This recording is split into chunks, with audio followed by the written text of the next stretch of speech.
Today's tale is about a wife who cheated throughout her 20-year marriage. A story with a familiar plot. Enjoy?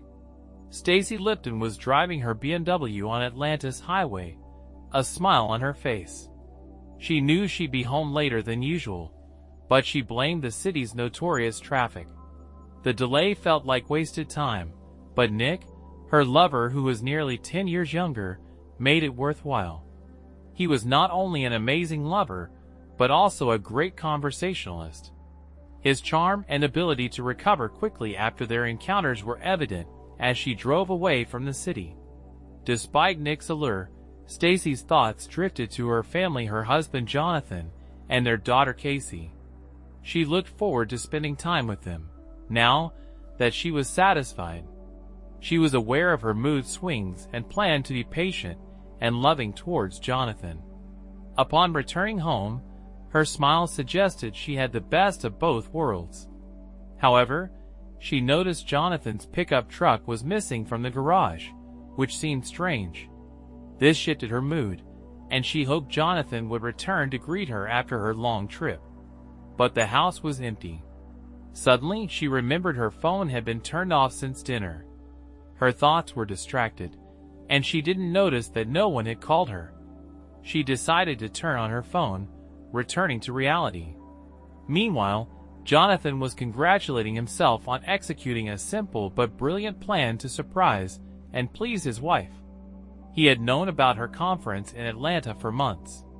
As fate would have it, this conference coincided with their 20th wedding anniversary. A few weeks earlier, Jonathan had been approached about building a large vacation home in Atlanta. Once the business portion of the meeting was completed, he expressed an idea to his client, Boyd. He wanted to surprise Stacy and her colleague with a nice dinner at a good restaurant near her hotel. To top it off, he bought a pearl necklace to present to her at the table. Boyd suggested that his daughter, who was in college and knew all the good places in the city, could organize this. But Jonathan had another idea. He proposed to buy Boyd's daughter and her friend dinner if she agreed to sit at the table next to Stacy and send him a live video on Facebook. Jonathan had several pizzas delivered to his home for a party to celebrate his 20th anniversary. He invited his parents, Stacy's parents, his brother and sister-in-law, and Stacy's younger divorced sister. They all expected to see Stacy in real time when he surprised her with an anniversary gift. Jonathan's 16-year-old daughter Casey was also there with several of her friends. He had everything set up so they could watch the video on the big screen TV. Boyd's daughter would sit as close to Stacy as she could without arousing suspicions and send videos to Jonathan via Facebook Live. As Stacy came into view holding hands with a handsome young man, Casey asked, "Who is this guy with her mother? Didn't you say she would be with Sue?" Jonathan admitted he didn't know who he was, but he seemed to be a pretty close friend. Everyone gathered around Jonathan's TV could easily hear the conversation. "It's very nice that your husband paid for our dinner this evening," the unknown man remarked with a grin. "I will do my best to make this anniversary unforgettable, at least for you," Stacy replied. "You will need strength." "My honeymoon was epic," the man asked. "Did you have a lover then? Or did your husband actually manage to ring the chimes?" Stacy replied.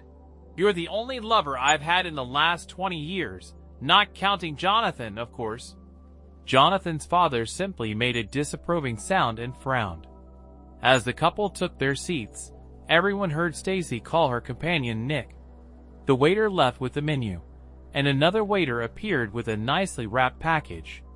"Look, Jonathan must have delivered me a wedding anniversary gift," Stacy exclaimed in delight, tearing open the packaging. "Isn't she beautiful?" she asked, looking at the string of pearls.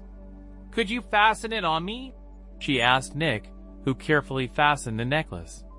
Having completed his task, he quickly ran his hands over Stacy's chest.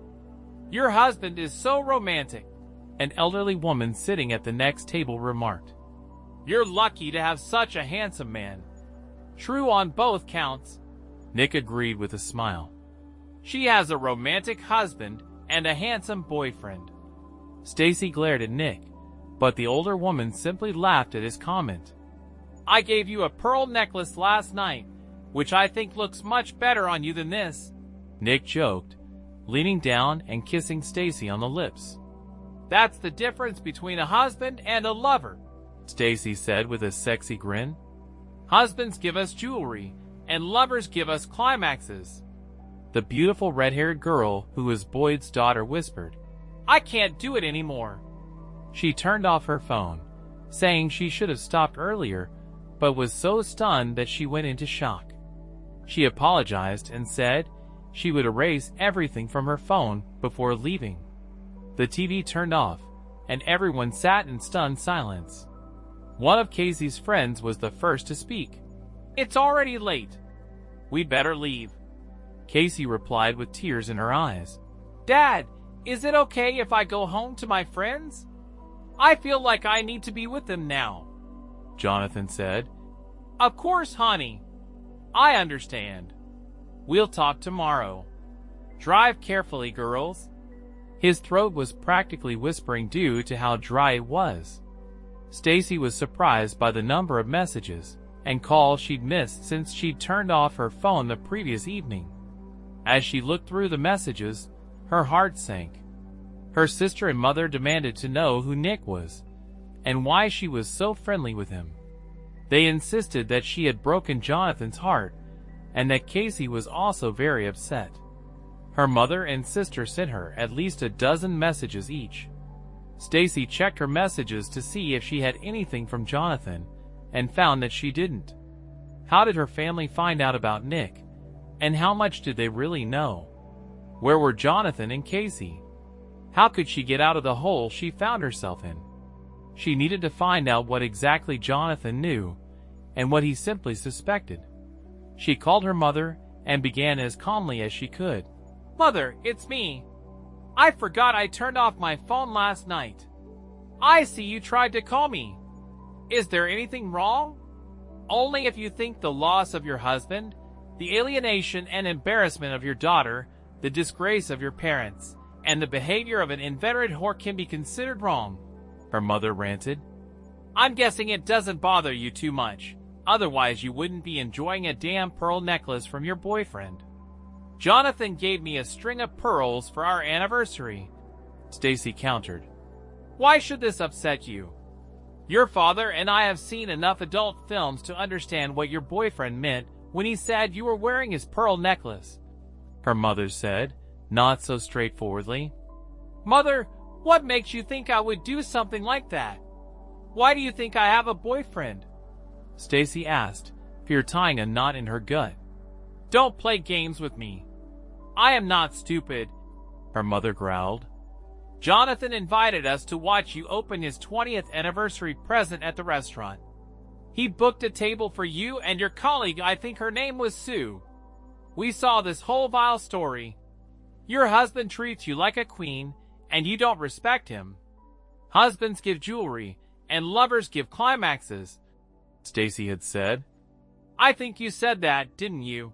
Her mother asked, shocked. How is this possible? Stacy asked.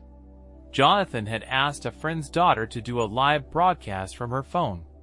He wanted them to see how happy she would be with his gift, and then they were all going to call and congratulate her on her anniversary. Looks like this might be your last anniversary, at least with Jonathan, her mother said sadly. Maybe you'll meet your favorite boy again when things calm down. Mother, you know I love Jonathan. That other guy means nothing to me. It was just something to pass the time. These conferences are getting boring, Stacy insisted. Oh, this changes everything, her mother said sarcastically. Jonathan will feel much better knowing that his wife is not a whore and that she was just bored. I assume you left your puzzle at home, Mom. There's no use calling me names. How can I convince Jonathan that he is the only man I love? You didn't even convince me, so I'd say you have some work to do, her mother replied. Watching you with that man is the worst thing I've ever seen. I highly doubt Jonathan found it better. After talking with her mother, Stacy thought about her situation. Her entire family had seen and heard everything she and Nick had discussed at dinner the night before. She decided to call Casey. "Casey, where are you?" Stacy asked when Casey answered her call. "I'm with Morgan. She's trying to console me because my family has broken up," Casey replied. "We are not breaking up. Please come home and we can talk about this." "Where is your father?" Stacy asked uncertainly.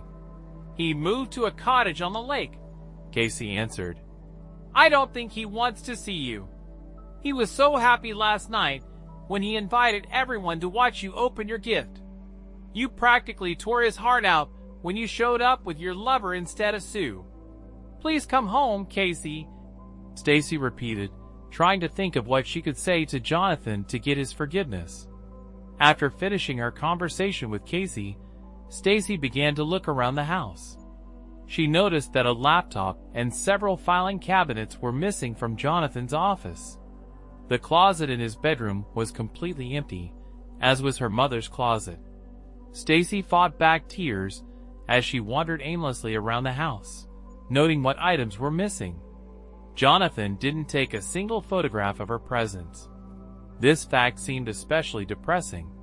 Looking for something to take her mind off her crumbling marriage, Stacy began cooking dinner for Casey. By the time Casey walked through the door, she had managed to prepare a small meal.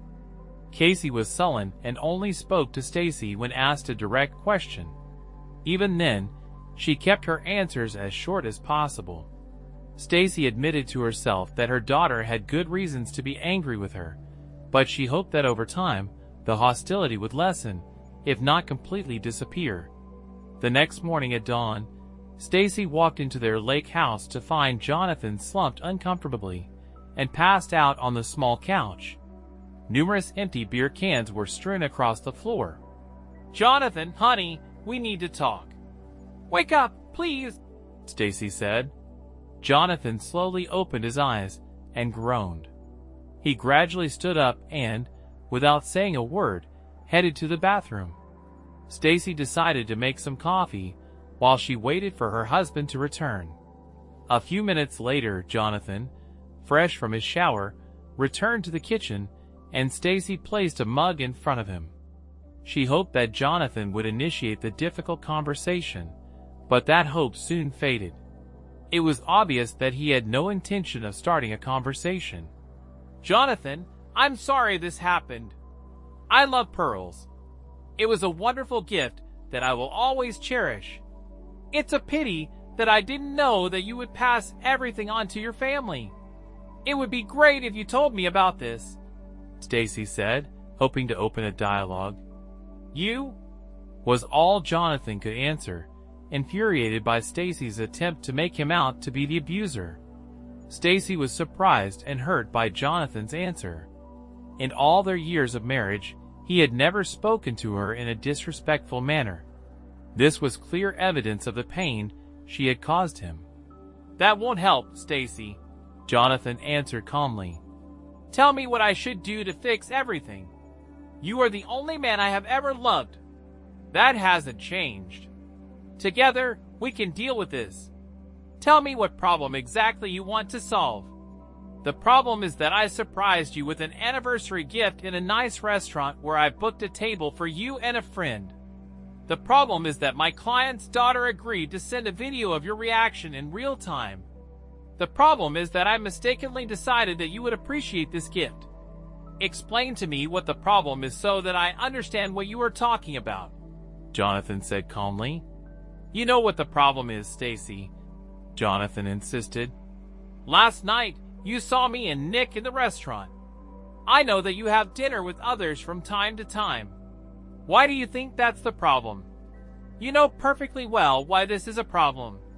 I told you I was going to dinner with Sue, but I actually went with Nick. You overheard our conversation and found out that we slept together. This is the problem we need to work on," Stacy admitted, blushing. Realizing that in her current situation, it would not be possible to go on the offensive, she added, "Just to be clear, is the problem that I along with your entire family, overheard your conversation, or is the problem that you had sex with another man? The problem is my behavior, admitted a blushing Stacy. You were just trying to be nice to me on our anniversary. You didn't do anything wrong. Okay, we're making progress now. Tell me, why did you cheat on me behind my back? For how long and with how many men did it happen? Jonathan demanded. Is Casey my biological daughter? Is there any chance that her father was the postman? Jonathan's offensive question provoked Stacy's reaction. There's no need to be vulgar or offensive. Of course, Casey is your daughter. Nick has been my only lover since we started dating. Your comment about how many men I've had and Casey's father being a mailman was just cruel. I'm having a hard time understanding your logic. You admit that you are a cheater, but you insist that there be a line drawn as to how big of a cheater you are. You want me to be polite and understanding, not to mention glib, when you tell me that you're one man's lover. Are you proud that you haven't cheated on me that often? Jonathan countered. By the way, how long have you been sleeping with pretty Nick, and how often? You forgot to mention these important facts when you began to refuse the title of city mayor. This was the third conference we've slept together at, Stacy admitted, tears in her eyes, as she finally began to feel the depth of Jonathan's anger and humiliation. Besides you, he's the only man I've been with since we got married 20 years ago. It will be 2 nights together at each of the 3 conferences, Jonathan said. Have you ever had sex with him anywhere else? No, Stacy stated. It's been a total of 6 times, and I deeply regret it. I owe you an apology. Are you saying that a young stud like Nick was only capable of 1 time a night with a beauty like you? Jonathan asked. Who cares? Stacy asked, discouraged. We probably did it 3 times every night. Now, for the big question, why did you have sex with another man? Was sex with me so thankless, so mundane, so pathetic that you needed to find a younger, more satisfying lover? Of course not. I was bored, and he pursued me tirelessly. I turned out to be weak. It's not about you or our sex life. It's my vanity, maybe a midlife crisis. He doesn't mean anything to me. I swear, Stacy explained. It's clear you had sex with a man who meant nothing to you, Jonathan repeated. Did you have sex with Mr. Jenkins, the guy who lives down the street and wears those ridiculous shirts? Of course not. I barely know him, but I find him repulsive, Stacy defended herself. But you just told me that you sleep with men you don't love and who mean nothing to you. Jenkins fits that description. So why don't you have sex with him? Jonathan pressed. I didn't say that I sleep with every man who means nothing to me, Stacy explained, upset. I slept with Nick because he is handsome, courteous, and successful. He was pursuing me. Do you want to say that you will only cheat on me with handsome, successful men who pursue you? Apart from a few of these guys, are you a faithful wife? If you don't love the man you have sex with, doesn't that mean you don't love me? Jonathan questioned. No. I'm telling you that I made a terrible mistake, and it will never happen again. I love you, but not Nick, Stacy said with feeling. How do I know this? Jonathan asked quietly. At our wedding, and several other times over the years, you promised to be faithful to me. You are a beautiful woman. Handsome, successful men will always pursue you. I can't trust you. I can't even give you the great sex you love so much. Don't ever think like that, Jonathan. I love sex with you. It's special and makes me feel loved, Stacy replied. How did Nick make you feel? Why did you keep coming back to him? Jonathan asked softly. Dirty. Used. Not like a mother or wife. It was the newness that got me hooked, not love, Stacy admitted, clearly embarrassed. What did you do with him, and how? Jonathan asked quietly. What does it matter? I love only you, Stacy protested, clearly embarrassed. "I have something to think about. You stand here and tell me that you love me, not him, but you had dirty sex with him. It's hard for me to accept that you were willing to do much more for a person who means nothing to you than for the person you love," Jonathan reasoned. "You haven't told me to please your manhood below the belt for a long time. I wasn't so much against it as I thought you'd lost interest," Stacy said. "Yes, what kind of married guy would want to get this from his wife, especially when she gives it out like candy?" Jonathan recalled. "You told me on our honeymoon that I would be the only man you loved. You and Nick must have had a lot of fun with me. Everything was fine. He never talked about you. I would never allow that," Stacy insisted. "You seem to have forgotten that I heard several minutes of your conversation. This insulted me several times, and you went along with it. Remember how I slowed down? He will give you a better 20th anniversary than most wives. You didn't object, did you? Why are we even wasting time here?" Jonathan suddenly demanded.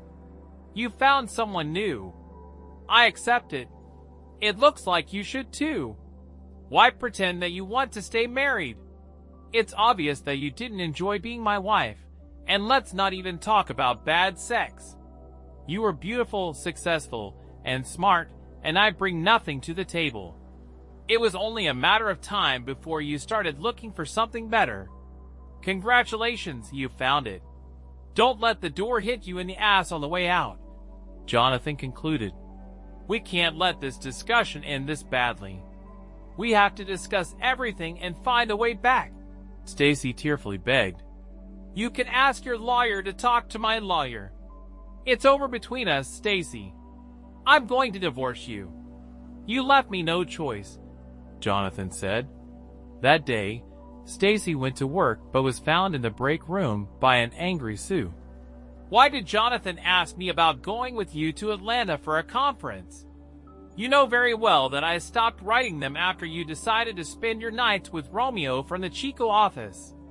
I don't want you to use me as a cover for your infidelity," Sue demanded. "Did Jonathan call you, and what did you tell him?" Stacy asked dejectedly. "The truth. I didn't go to the last 2 conferences. I was under the impression that you told him that we were going to share a room and spend time at the conference together. I don't like being used like that," Sue said. "That won't be a problem anymore.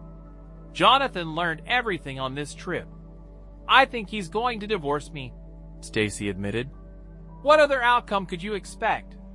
Sue demanded. "No decent man could accept this level of disrespect. I was too damn stupid and self-centered to even think about Jonathan finding out about this. He moved out. Don't you think you made a choice when you slept with that nasty bastard from Chicago?" Sue asked a little softer. "I'm sorry you lost Jonathan, but I warned you that this would happen if you continued like this. It wasn't me who told him, if that's what you're thinking," Sue said. "I know, Sue. I owe you an apology. I abused your friendship. I'm sorry I didn't listen to you. I don't deserve a man like Jonathan," Stacy said, frankly. After finding out that Stacy was cheating on him, Jonathan took the day off from work. He was determined to move all his belongings to the lake house before Stacy returned home. He didn't want to listen to her reasons and excuses for cheating. He hated the thought of life without Stacy, but he knew he could never forgive her callous disregard for his feelings or her ambivalence about loyalty and respect. Her unexpected visit the next morning simply revealed a huge emotional chasm dividing them. She didn't say anything that could help him forgive her betrayal. He made an appointment with a lawyer for the next day. The next day, he was preparing to leave the office for a meeting with a divorce lawyer when he received a new email. It was from Stacy. He wondered if he should read it or just delete it. After internal discussion, he opened the letter. In her typical fashion, Stacy tackled the problem head-on. He felt nothing but despair when he read her message. "Jonathan, I know I really screwed up this time. I was so stupid that I thought you would never know, and my actions would never hurt you. I was wrong. Cheating and lying destroy marriages, even if one partner doesn't know what's happening. You deserve so much more. I have never wanted anything in my life as much as I want you to forgive me, but I will not challenge any of your actions regarding our marriage. I have lost my right to participate in your decisions. I love you and wish you all the best. You are a wonderful man, husband, and father. This is all entirely on my conscience. I accept this truth, although I feel bad that I did this to us. Jonathan fought back tears as he read Stacy's confession and her plea for forgiveness. It was like her to accept blame for her actions when she had time to think about the situation. She was a proud woman, requiring the best from both others and herself. He felt empty and saw no reason to answer the letter. He had nothing more to say.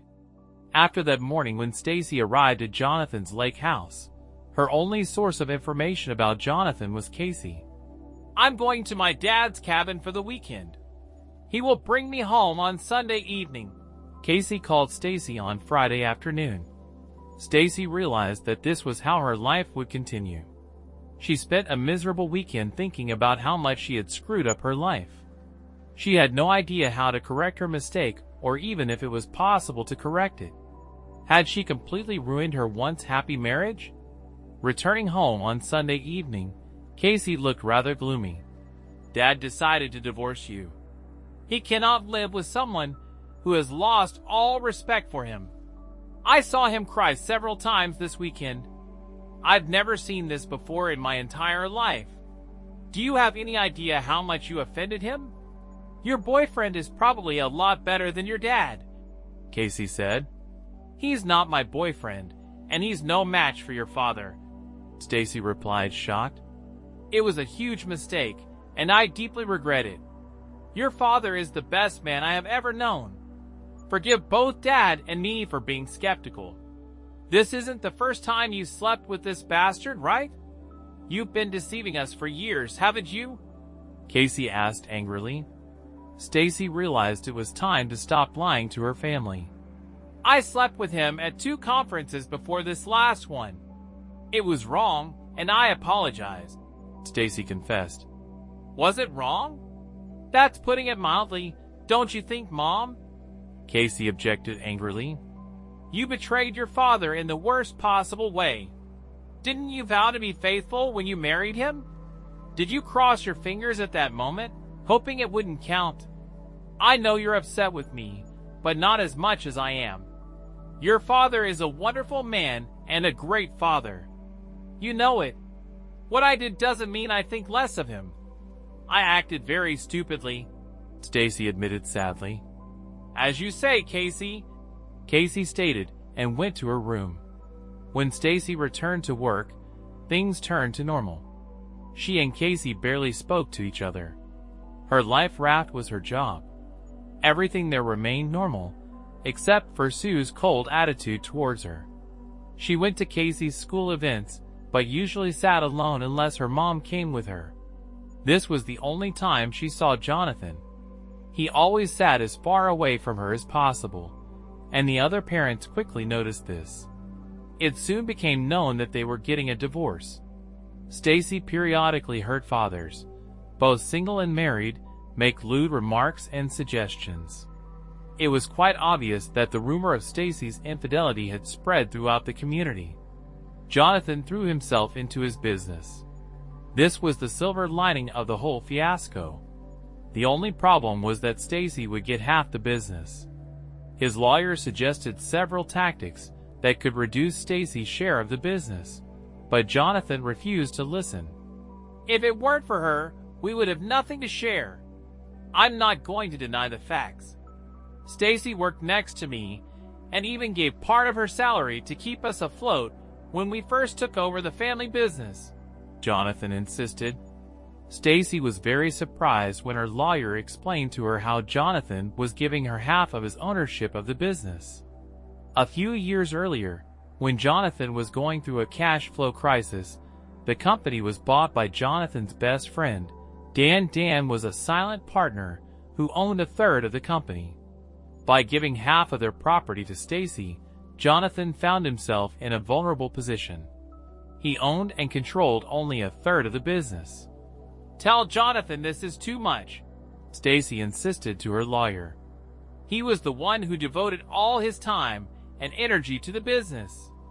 If he insists on giving me a share, tell him that I agreed to 1/10 of what we own. He will maintain control without possible disputes." Jonathan was nothing if not stubborn. When the snow melted the following spring, Stacy became a single woman again and the third owner of Lipton Enterprises. She couldn't even convince Jonathan to talk to her on the phone. He completely cut her out of his life. Casey told Stacy that she wanted to spend the summer between her junior and senior years of high school at a lake house with her father. Stacy knew this was another attempt by Casey to punish her, but she accepted that she had earned her daughter's scorn. Jonathan, for his part, was delighted. He developed plans to almost double the size of the cabin. Owning a construction company, he easily completed the construction by the end of July. It was now a 3-bedroom lake house, each bedroom with its own bathroom and a good view of the lake. It was a completely modernized and comfortable house. The first weekend in August, Jonathan hosted an open house for his friends and neighbors at the lake. All of Casey's friends were invited. One of them brought with her an older cousin whom Jonathan couldn't help but notice. She had a striking blonde look that was complemented very well by a rather modest 2-piece swimsuit. During the day, Jonathan noticed that this girl was near him most of the time. She laughed at his jokes and flirted with him every chance she got. "Well, Dad, are you trying to get into a little bikini?" Patty, Casey asked one day when they were alone in the kitchen. "Of course not," Jonathan protested. "She can't be older than 25, and I haven't decided to start dating yet. She's 27 and seems very interested in you," Casey replied with a knowing smile. "She asks how long you've been single, how old you are, what you do for a living, everything women want to know about potential husbands. I just met her today. Don't even think about mentioning the word marriage to me," Jonathan replied. "I tried once, and that was enough. I'm not hinting at anything other than that she seems interested. I wouldn't mind if you dated her. She's pretty sweet, and you need someone to help you forget your mom. From what I've seen, Patty is in no hurry to get married. I think she's working on her career now, but this doesn't mean that she doesn't like male communication. Thanks for enlightening me," Jonathan joked to his daughter. "This girl is too attractive to be interested in an old guy like me. But thank you for your trust. I appreciate your faith in me." Stacy's company occupied the top 2 floors of an office building in the business district. At the end of the same block was a very popular Italian bistro, where she used to have lunch every Thursday with a few of her friends from work. Because she kept an informal lunch schedule, she often saw the same people eating lunch at the same time.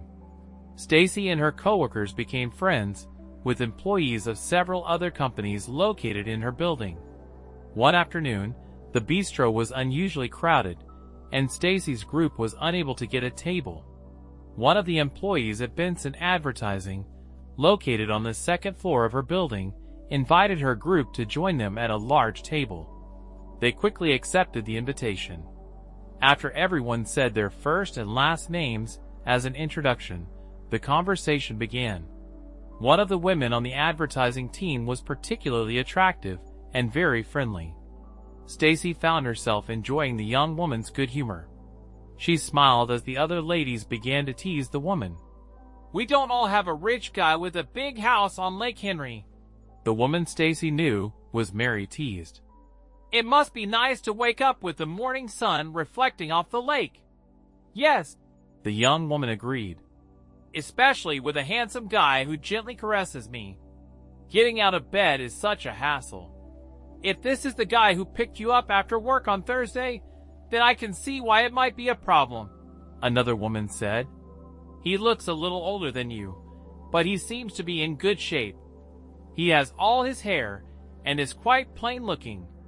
Jonathan is all that and more, the young woman offered, smiling widely. He's a really good guy and a really good lover. Stacy's friend immediately asked the very question Stacy didn't even want to consider. You're not talking about Jonathan Lipton, are you? Do you know Jonathan? The young beauty asked before adding, You have to admit he looks good. Heck, a great guy, but he used to be Stacy's husband. Her colleague said, I think we should change the subject. Don't be so dramatic, Stacy. Stacy insisted, leaning toward the young woman and extending her hand. I'm Stacy Lipton. I didn't catch your name. Patty Lawson. The young woman replied. His ex-wife was beautiful, but I thought he was probably blinded by love. It turns out he didn't do justice, Patty admitted. I hope you won't be upset that I'm living with Jonathan now. I certainly can't blame you or him for that matter. You are a beautiful young woman with an amazing figure. Stacy answered honestly. I can easily understand why Jonathan liked you. I wonder why Casey never told me anything about you. I can't speak for Casey, but I want to say that you raised your daughter well, Patty concluded. She is very smart, attentive, and also beautiful, just like her mother. I really like it when she visits us. That evening, Stacy questioned Casey while they were having dinner.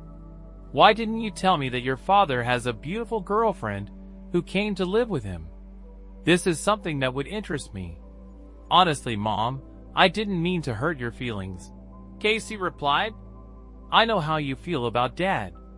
I'm still upset that you cheated on him, but I don't want to make you unhappy because of your bad choices. Patty is actually good to Dad. He finally seems happy again.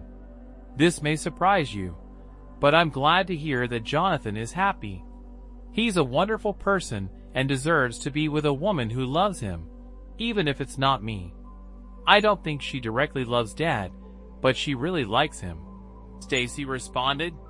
She made it clear that her career comes first for the next few years. She wants to achieve great success in marketing. Are you going to start dating, Mom? Casey asked. Do you keep in touch with your boyfriend from conferences? Do you think you can get along with him? Nick is not the person I would look for in a relationship, Stacy admitted. He is superficial, slightly rude, selfish, and vain. I never thought of it as anything more than entertainment. It turned out that he made my life hell, although I knew what I was doing. I shouldn't blame him for my weakness. Are you interested in anyone? Casey asked. You're still beautiful. I've noticed how some fathers and teachers look at you and go out of their way to be polite to you at school events. Honestly, I think Jonathan ruined me for other men, Stacy replied with a sad smile. The reason for our divorce is known to most people in the area. It makes women sympathize with your father, and men think of me as an easy target. It was probably easy for Nick, but I won't repeat the mistake again. I just don't understand how you could cheat on your father if you love him so much. He always treated you with love and respect. Casey was surprised. Something went wrong. I asked myself this question. I think I started to take your father for granted, Stacy admitted. I knew that he loved me, and I was very confident in this love. This somehow resulted in attempts to try another man, maybe because I knew that I had a reliable back at home. Jonathan was my anchor. He was always there for me. I foolishly believed that he would always be there. I could have gone a little astray, and he would not have known about it, and still, my devoted husband would have been at home. I pray that you find a man like Jonathan when you are ready to start a family, and use my experience as a cautionary tale. Never take more than you give in a relationship. Be faithful, dedicated, and honest. If you are thinking about something that could harm your relationship, discuss it with your husband. I showed you what happens when you lie and cheat sometimes. Stacy would run into Patty during lunch sometimes. She was surprised by how much she liked this woman. She also felt embarrassed that she was anxiously awaiting any news regarding Jonathan. Casey didn't want to tell Stacy too much about her father, as his daughter. She could not be privy to some of the more personal aspects of his life. Patty willingly discussed Jonathan with her friends. "It's obvious that you still love Jonathan," Patty remarked one day while the two women were having lunch. "He never says anything bad about you, but it's obvious that you offended him greatly. I'm not here to judge you, but I have to say that I would never cheat if I was in a relationship. I find it hard to believe you did this. Everything I see and hear from you says that you love and respect him. I would encourage you to remember this when the flame of passion fades and you are caught up in everyday life." "I lost my way and paid for it," Stacy replied. "Love isn't always about wild sex and great vacations. Sometimes it's trying to decide when to pump out the septic tank or what color to paint the house. Everything becomes ordinary, but that's normal. Jonathan is an honest businessman, a caring, loyal friend, and a great father. I will always love him, but I betrayed him in the worst way a wife can. I learned my lesson. Perhaps I woke up too late. I told Jonathan last night that I was accepting a position in Seattle and would be leaving in 2 weeks. This is a great opportunity for me. I told him from the beginning that I'd put my career first, but I see that my news upset him. I'm telling you this so you know what he's going through and maybe help him if he gets depressed," Patty said. "He's a really great guy. He's just not my forever boyfriend. I'm sure he will miss you very much. Jonathan doesn't do anything on a whim." Stacy started with a small smile. "If he invited you to live with him, it means he has a very high opinion of you as a person, in addition to your beauty. At the same time, he is a strong person. I tested his strength, but he survived. He's really improved." "Yes, that's why I give you the information first," Patty replied with a smile of her own. "What you do with it depends only on you." Only a week had passed when Jonathan's best friend and secret partner, Dan, asked Stacy to meet him for lunch at the bistro. The room was crowded, but they found a small table to the side. After the usual greetings and formalities, Dan explained the reason for his request for a meeting. "You know that piece of land that Jonathan bought on Route 21 near the river?" Dan began. "I have a buyer willing to pay almost $2 million for it. Jonathan bought it for next to nothing. The profit will be huge. Your third will be more than $500,000. Jonathan said that this land can be bought, and someday it will be very expensive. Is he going to sell it?" "That's the problem," Dan replied. "He says he thinks the company will get more benefit if they offer it for a long-term lease. He would like the contract to stipulate that his company will build what the tenant needs for his business." "That sounds like Jonathan," Stacy admitted with a smile, thinking about how businesslike and smart he was. "I'm sure he's done the math, and his plan will be more profitable in the long run." "What is the problem?" "I think we need to make a quick profit by selling the land," Dan explained. "Planning 10 to 15 years ahead is great, but I'd like to get the money now. You own a third of the company. I own a third. Together, we could insist that Jonathan accept the offer and then pay us our share of the profits. Jonathan won't get hurt. He'll get $500,000 in cash to calm any ruffled feathers." Stacy felt her anger rising as she listened to Dan make his proposal. "Are you asking me to betray Jonathan's trust?" Stacy asked, trying to keep her voice steady. "You think money means more to me than Jonathan's ruffled feathers, as you call it? Let me tell you something. Jonathan would take this as a complete and utter betrayal by his wife and best friend. This is the worst thing you could do for him. Worse than his wife having sex with some young guy at a conference," teased Dan. "You're his ex-wife for a reason. You've already betrayed him. He divorced your cheating ass. This is a chance to get a little revenge and, at the same time, get a good amount of money. I betrayed Jonathan, and I admit it." Stacy replied in suppressed rage. I was stupid, and selfish, but I never wanted to hurt him. He's better than both of us and deserves much better business partners than both of us will ever be. That's why I will never betray him again. I'd rather lose my last penny than hurt Jonathan like that. I proved that I was a lousy wife, and you just proved that you are a bad friend and partner. Jonathan will control my share of the company as long as I breathe. In fact, I'll be making a new will to make sure Jonathan gets my share after I die. You should know better than to doubt his business skills. Stacy stood up and placed a bill on the table to cover her half-eaten lunch. Then she looked into Dan's eyes. Please don't try to steal this too. Almost a month later, Stacy opened the door and saw Jonathan standing on the porch. She was very surprised. Jonathan had studiously avoided her since the morning she returned from the ill-fated conference. Jonathan, come in. Everything is fine.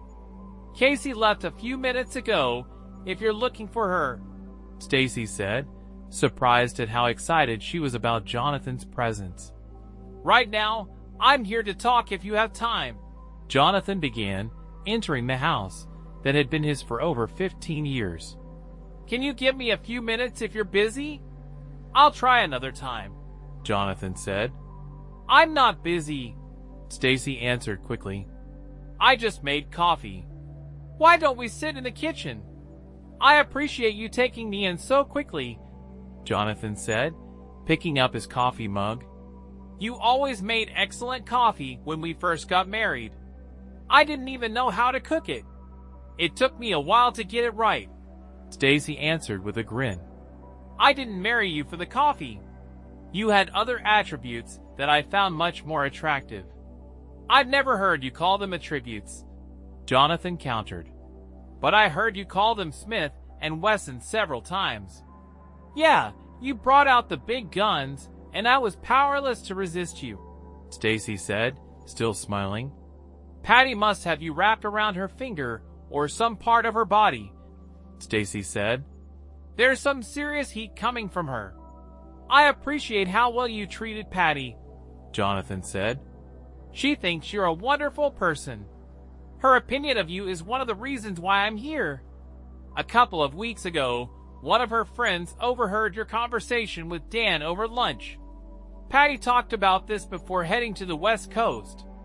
She thinks your dedication and honesty have been exceptional. I have to agree. After the way I treated you in the divorce, you still flatly rejected Dan.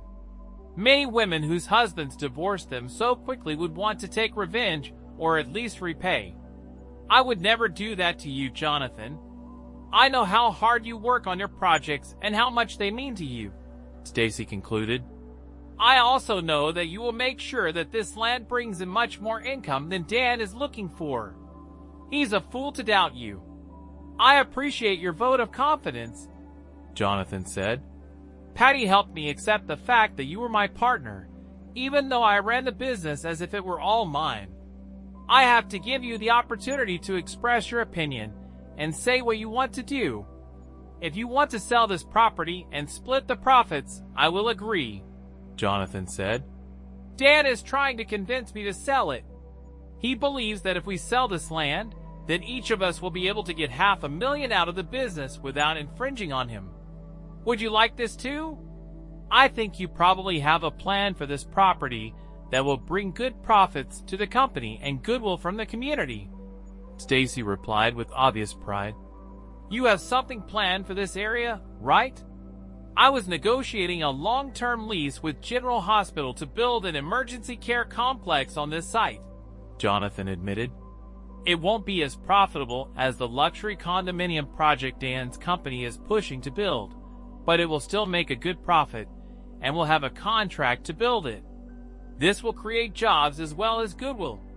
I guessed it would be something like this, Stacy answered a little smugly. You are a good businessman, but you also invest in society.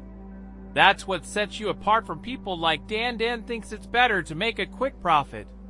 I don't agree with this line of thinking. As far as I understand, he came to you to propose his idea, and you refused him. I trust you unconditionally, Jonathan. You never gave me a reason not to trust you. I will support your business decisions until the end. It probably sounds strange when you already know you can't trust me, but it's true, Stacy promised. I was thinking about how Dan is trying to interfere with your business. It occurred to me that we should buy him back. If he doesn't have the money, he'll probably listen to a reasonable offer. He will be happy, and you will be able to run your business as you see fit. I've thought about it, but I don't have the capital to make it happen. Jonathan agreed. We could sell this house, Stacy suggested. I can get a nice 2-bedroom apartment for Casey and me. Over the years, we have accumulated a lot of capital. The house is almost paid for, and you've made some major improvements. This will be enough for us to buy out Dan's share. Now that we're divorced, this is your home. Are you ready to sell it and invest money in the business? I don't know how soon I'll close the deal on the urgent care center, Jonathan asked incredulously. I cannot guarantee that you will get your money back anytime soon, or even that you will get it at all. Do I look worried? Don't forget that I was married to you for 20 years, Stacy joked. You will get everything back with interest if, for some reason, you don't do this. It's okay. I owe you one. Jonathan, money will never make up for my disrespect, but it will get you away from Dan, Stacy said. I'll agree to this if you come and live in the house by the lake with me and Casey. And then I quickly added, you will have your own room with a bathroom. It turned out very nice, Jonathan said. I don't think this will work. It's a matter of personal life, not to mention dating and all the drama that will create for you, Stacy answered sadly. I'm sorry. I didn't think about your social life. Of course, you wouldn't want to bring a gentleman into the house when your ex-husband lives there, especially the guy Nick, Jonathan said. It would be awkward. I don't go on dates, and I don't plan on starting, Stacy replied. I stopped going to conferences and haven't spoken to Nick since that disastrous trip. It is you who will experience the inconvenience. No woman wants to spend the night with you when your ex is sleeping in the next room. If I'm around, it will be extremely unlikely that you will find a woman who will agree to move in with you, although I do not rule out the possibility. I've seen women fall in love with you. I divorced you because you slept with that guy and then moved Patty in with me, Jonathan said. My behavior wasn't the best example for Casey, was it? My only excuse is that I was depressed and lonely, Jonathan continued. Another man took my wife away from me, and my self-confidence was pretty low. Patty was able to restore it for me. I'm sorry I damaged your self-esteem. I wish this had never happened, but I don't blame you for falling for Patty. She is a wonderful woman. You are a single man and can enter into any relationship you want. I don't think I've ever apologized properly for my behavior, Stacy said and added, I don't think I've ever apologized properly for my behavior. It was not something you caused or created. This is all on my conscience. I truly screwed up, and I am truly sorry for the pain and inconvenience I caused you. You really hurt me, Stacy. I've never been unfaithful, Jonathan admitted. I live for you and Casey. I went from having everything to feeling like a complete failure. Patty helped me understand that while I may not have been the perfect husband, I wasn't the reason you cheated, Jonathan said. You could have told me that you were not happy with our marriage or our sex life or anything. I would have tried to do better if I had known. I was just stupid, not unhappy. You were a very good husband, a great father to Casey, and a great lover. I have lost my way and deserve to be unhappy, Stacy said. It sounds strange, but being unhappy makes me happy. I feel like I'm paying for my sins. Maybe you'll at least come and look at the house by the lake, Jonathan asked. I would like to show it to you and get your opinion. I took some of the ideas we've discussed all these years into the rebuild. I think you'll approve. Casey has a volleyball match in 2 hours, Stacy asked. Can I take advantage of this offer another time? Let's look at it before the match, Jonathan suggested. We can go there together. I'll drop you here afterward. Aren't you afraid that people will think we're back together if we go as a couple? You usually sit as far away from me as possible. Yeah, I was a bit of an ass, Jonathan said. But in my defense, you left me in our marriage. You couldn't expect me to be cordial to you. Actually, you were much kinder to me than I would have been to you if things had been the other way around, Stacy admitted. Your Salmon offer was too generous. We both know it looks like that kindness is paying off. Honestly, Jonathan, you can take anything of mine that you want, Stacy said. You have always been honest with me. I know that you will not harm me, although I deserve it. Let me show you the lake house, Jonathan suggested, changing the subject and giving himself time to calm his emotions. While Jonathan showed the house, Stacy admired the renovation. You really did a great job, Stacy remarked when Jonathan showed her the second bedroom. Casey's room is very large, and she has her own bathroom. This is the dream of every teenage girl. When Stacy saw the second bedroom, she felt it was time to talk about the elephant in the room. It's a lovely room with another amazing bathroom, but I can't stay here, Jonathan, Stacy said. It will be too painful for me to see you every day and remember what I've lost. We will sell the house, and I will rent an apartment. I'll be fine. We have to leave soon for Casey's match. Let me show you the master bedroom, Jonathan urged. It's bigger than the rest. I know you like it. It's beautiful. You did a great job, as always. That's why your business is so successful, Stacy praised, looking around the bedroom. You have an eye for detail. Would you stay with me and Casey if you had this room, Jonathan? I would still see you every day, and I don't think I could stand it, Stacy answered sadly. I didn't mean that she would be yours alone. I thought maybe we could share it. Are you asking me to share your bed? Stacy asked, raising her eyebrows and studying Jonathan's face. Ever since the day I found out you cheated and I left home, I felt like crap. I miss you so much that sometimes it hurts. You screwed up big time, but I slept with Patty for months. This softened your betrayal a little, but did not get rid of it. I wonder if we can get over all this crap and try to be together again. I don't want to be your prey. If you want to punish me even more, I won't do it, Stacy answered firmly. If I move in with you, I will be completely faithful and expect the same from you. No more young beauties in your bed. It will be just me there, or I will be gone in an instant. I have worked hard to regain my self-respect, and I intend to maintain it. I love you, Jonathan, but you have to be completely on board, or I'm leaving. No one was more surprised than Casey when her parents walked into the gym arm in arm. She hurried to them to talk to them without anyone hearing. Mother, Dad, does it mean that? Casey began, but Jonathan smiled and nodded before she could finish her question.